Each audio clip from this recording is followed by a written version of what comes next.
አንድሪያ ቤርታ እንደለመዱት የአርሰናልን ደጋፊዎች በዝውውር ለማስደሰት የተዘጋጁ ይመስላሉ። የሚካኤል ሜሪኖን ጉዳት ተከትሎና ትናንት ሜሪኖ የእግሩ ስር ወይም ደግሞ ውስጥ እግሩ ላይ የአጥንት መሰበር መግጠሙ ተከትሎ ከውድድር ዓመቱ ውጭ እንደሆነ እየተነገረ ይገኛል። ይህን የተረዱት አርሰናሎችም ወደ ዝውውሩ በቀጥታ ገብተዋል።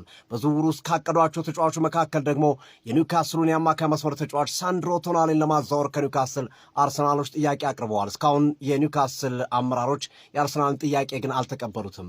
ሳንድሮ ቶናሊን ለማዛወር አርሰናል 55 ሚሊዮን ፓውንድ ያቀረበ ሲሆን ኒውካስል 100 ሚሊዮን ፓውንድ ማቅረብ አለባቸው የሚል ሐሳቡን ያቀረበ ሲሆን ዝውውሩንም በመጨረሻ ሰዓትና በመጨረሻው ደቂቃ ላይ ለመጨረስ ማሰባችሁ የማይታሰብ ነው የሚል መልስ ሰጥቷቸዋል። ያም ቢሆን ግን አንድሪያ ቤርታውንም ስራቸውን ቀጥለዋል። ሳንድሮ ቶናሊን ለማዛወር በከፍተኛ ሁኔታ እየሰሩ ይገኛሉ። እሱ ካልተሳካ የአል ሂላሉን ሮቢን ኔቬስን የቀድሞውን የወልቭስን ተጫዋች ለማምጣት ይፈልጋሉ።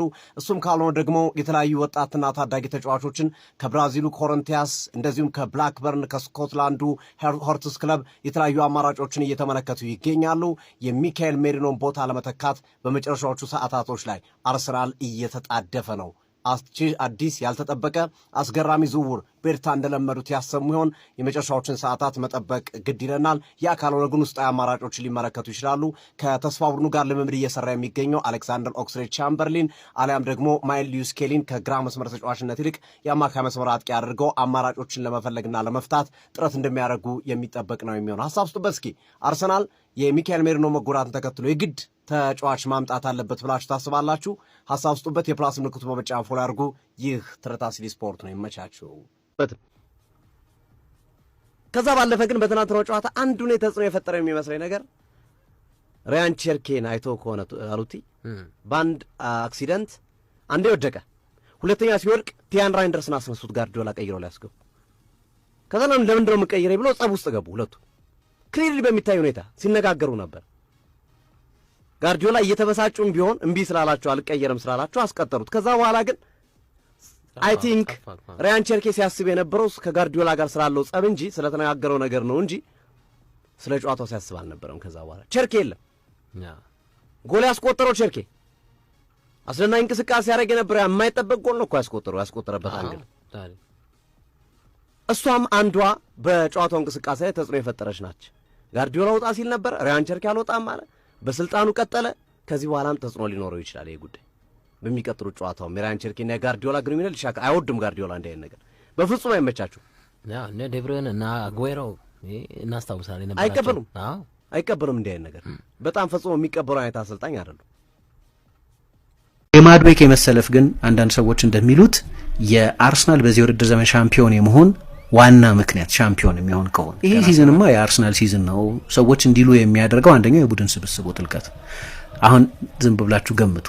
የዛሬ ዓመት ቡካዮ ሳካ ጨዋታው ሊጀመር ሲል ባለፉት 11 ጨዋታዎች አንድ ጊዜ ብቻ የተሸነፈው ሊድስን ከመቅጠማችሁ በፊት ተጎድቶ ወጣ።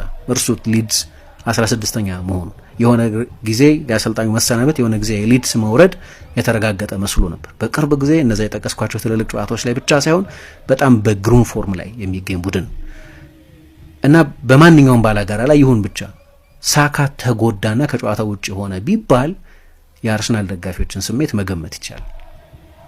አምና የነበረውን ሳካ ከተጎዳ በኋላ የነበረውን የአማራጭ እጥረት ማየት በቂ ነው።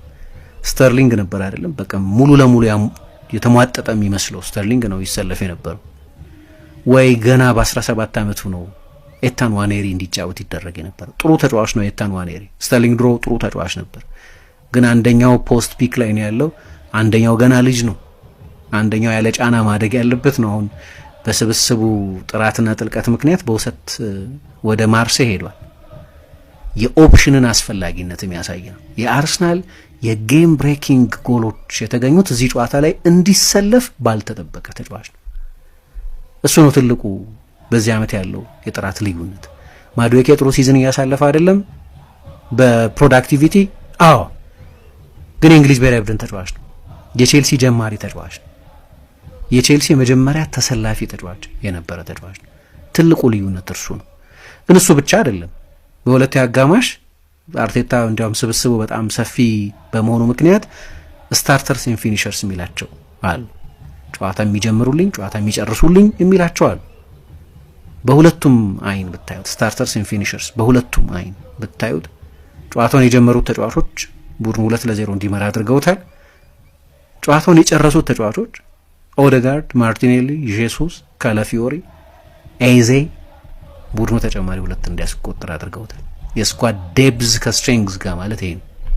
ሰበር ዜና ቤተሰብ ሚኬል ሜሪኖ እንግዲህ ለረጅም ጊዜ መጎዳቱን አስመልክቶ ክለባችን አርሰናል በዝውውር ቀን በመጨረሻው ቀን ማለትም ወደ ገበያው ወጥቷል። እሱን ተተኪ ለማስፈረም ዛሬ በትራንስፈር ኒውስ ተጠምደን ነው የምንውለው። ቶሎ ቶሎ መረጃ እንዲደርሳችሁ የፕላሷን ምልክት ተጫኑ ቤተሰብ። ክለባችን አርሰናል ሳንድሮ ቶናሊን ከኒውካስል ለማስፈረም ከኒውካስል ጋር ንግግር ማድረግ ጀምሯል። ኒውካስል ምንም አይነት ግሪን ላይት አልሰጡም ወይም ደግሞ ፍቃድ አልሰጡም። ገና ምላሽ እየተጠበቀ ነው። አንዳንድ መረጃዎች ሊሆን አይችልም እያሉ ነው። ነገር ግን አርሰናል በትክክል ከኒውካስል ጋር ንግግር መጀመሩን ስካይ ስፖርት ዘግቧል። ቤተሰብ አዲስ ነገር ካለ ፈጠን አድርጌ ያደርሳችኋለሁ። በደንብ ኮፒ ሊንክ ሪፖስት ይደረግ። ጀማው የነገ ምሽትን አርሰናል ከቼልሲ የሚያደርጉትን ወሳኝ ጨዋታ የት ለማየት አስባችኋል? የት ለብቻችሁ ማየት ነው የሚመቻችሁ? በጋራ ማየት የሚመቻችሁ ከሆነ ቆንጆ ቦታ ልጠቁማችሁ። ቫምዳስ ላይ እንግዲህ ፈታ ዘና እያላችሁ እየበላችሁ እየጠጣችሁ መታዩበት ሁኔታ ተመቻችቶላችኋል። የአርሰናልም የቼልሲም ደጋፊዎች እንግዲህ እግር ኳስ መዝናኛ እንደሆነ ታውቃላችሁ። በጊዜ በቦታው ላይ በመገኘት የአርሰናልና የቼልሲን ጨዋታ ሰብሰብ ተብሎ መታየት ይችላልና በጊዜ እንድትመጡ ልጋብዛችሁ ነው ጀምአው። እኔም ኳሱን የማየው እዛ ነው ጀምአው። የማታ ኳስ በጋራ ማየት የሚመቻችሁ ጀምአ ቫምዳስ በጊዜ መገናኘት እንችላለን። ይመቻችሁ። ብሎ መድፈኞቹ አርሰናሎች የአማካይ ክፍል ቦታቸውን ለማጠናከር የኒውካስሉን አማካይ ሳንድሮ ቶናሊን ከኒውካስል ለማስፈረም ለኒውካስሎች ቀረብ ብሎ የመጀመሪያ ጥያቄያቸውን አቅርበዋል። ነገር ግን ኒውካስሎች የመጀመሪያ ጥያቄያቸውን ውድቅ አድርገዋል ሲል የስካይ ስፖርቱ ታማኙ ጋዜጠኛ ፍሎሪያን ፕሌተንበርግ አሁን በሰበር መረጃ አጋርቶናል። አርሰናሎች ግን አሁንም ተስፋ እንዳልቆረጡና ይህንን ተጫዋች ወደ ኤምሬትስ ለማምጣት ታትረው እየሰሩ እንደሚገኙ በመጨረሻ የዝውውር መስኮት በዛሬው ዕለትም ተጫዋቹን ወደ አርሰናል ለማምጣት እየተንቀሳቀሱ እንደሚገኙ መረጃዎች እየጠቆሙ ይገኛሉ። እውነት የዝውውር ይሳካል ብላችሁ ታስባላችሁ ጋይስ? ለዛውም በመጨረሻው የዝውውር መስኮት ኒውካስሎች የሚለቁት ይመስላችኋል? ሐሳባችሁን ኮሜንት ሴክሽን ላይ አጋሩኝ። ዛሬ የመጨረሻ የዝውውር መስኮት የሚጠናቀቅበት ቀን ነው። አዳዲስ ፈጣን የዝውውር መረጃዎችን በቀጣይም ለማግኘት የፕላስ ምልክቷን በመንካት የሜዳ ስፖርት ቤተሰብ ይሁኑ። ሳንድሮ ቶናሊ ወደ አርሰናል፣ ይሄ ዝውውር ምንድን ላይ ነው ያለው?